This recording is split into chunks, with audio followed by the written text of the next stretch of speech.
ചേച്ചി ഒരു viral material അല്ലേ? അതെ, കാര്യത്തില് കുടുംബത്തിൽ കയറി വന്ന് അസമെന്ന് പറയുന്നു. കാരണം ചേച്ചി ചെയ്ത മിക്ക ആൾക്കാരും ഓൾമോസ്റ്റ് വൈറലായിട്ടുണ്ട്, പിന്നെയാണ് വൈറലാവുന്നത്. അതെ അതെ, ഞങ്ങള് പഴയ ഫ്രണ്ട്സാ, ഉറക്കം വന്നോണ്ട് തോളിലിട്ടതാ.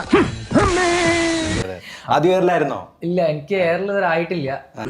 എന്തോ എങ്ങനെ ലാസ്റ്റത്തെ ഒരു വർക്ക് നീ ആദ്യം വൈറലായിട്ട് പിന്നെയാണ് ഇതായത്. അമ്മായി ദയവ് ചെയ്തിട്ട് ഫ്ലാഷ് ബാക്ക് പറഞ്ഞു നാറ്റിക്കരുത്. അത് അലൻ വന്നതിന് ശേഷം കുറച്ചൊരു ട്രോള് വന്നു. അലൻ ജോസ് പിടിച്ച് രണ്ട് കറക്കൊക്കെ കറക്കിയപ്പോ എന്തിനാ ആവശ്യമില്ലാത്ത ഈ പുലിവാലൊക്കെ കറിയാക്കാൻ പോകുന്നത്? അതോ അലൻ ജോസ് എങ്ങനെയുണ്ട്? ആള് പാവാണ്, കുട്ടിത്തമാണ് ആൾക്ക്. ഞാൻ കണ്ടത് വെച്ച് പാവ ഒരു മനുഷ്യനാണ്. അത് ശരിയാ. പുകവലിയില്ല, മുറുക്കില്ല, വെള്ളാടിയില്ല. അതൊക്കെ എന്തിനാ ഇവിടെ പറയുന്നേ? കിടക്കട്ടെ.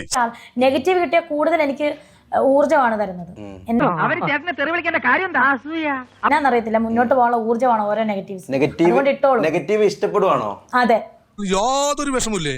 വിഷമം വരുമ്പോ ഞാൻ ചട്ടകെടുത്ത് ചൂടുള്ള പായസത്തിലിട്ട് 2 ഇളക്കിളക്കും. എന്നിട്ട് വിഷമം തീർന്നില്ലെങ്കിൽ 2 പപ്പടം അങ്ങോട്ട് കാച്ചു. രേണു ചേച്ചിനെ മാത്രം അത്തരത്തിൽ അതാ ഞാൻ ചോദിക്കുന്നത്.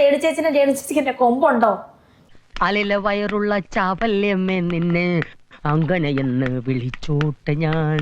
എന്റെ ദൈവമേ, ഒന്നും ഇടാനും പറ്റത്തില്ല, ഇടാതിരിക്കാനും പറ്റത്തില്ല, ഉമ്മ വെക്കാനും പറ്റത്തില്ല, ഉമ്മ വെക്കാതിരിക്കാനും പറ്റത്തില്ല. കുട്ടി തന്നെ ഇങ്ങനെ ഒട്ടിക്കരുത്, കഷ്ടപ്പെടുന്ന കാടുപ്പോൾ എന്റെ ഹൃദയ വേദന ദൂരമാവുകയാണ്. എന്റെ കഴിവിൽ എനിക്ക് വിശ്വാസമാണ്. ഞാനൊരു മോഡലും കൂടെ ആണ്. ഇപ്പം അവസാനിച്ചു ഗൂഗിളിലെ അവസാനത്തെ സെർച്ച്. നിന്റെ ചാട്ട എങ്ങോട്ടാണെന്നൊക്കെ എനിക്ക് മനസ്സിലാകുന്നുണ്ട്. തുറന്ന പുസ്തകമല്ലേ ചേച്ചി? ഞാൻ ഒന്നും വിളിക്കാനില്ല ചേച്ചിക്ക്. ഉദ്ദേശം എനിക്ക് മനസ്സിലായി. എടോ അന്തസ്സും അഭിമാനവും കൊല്ലസുതി എന്ത് ദേണ്ട നോക്ക്. അയ്യേ അയ്യേ അയ്യേ അയ്യേ അയ്യേ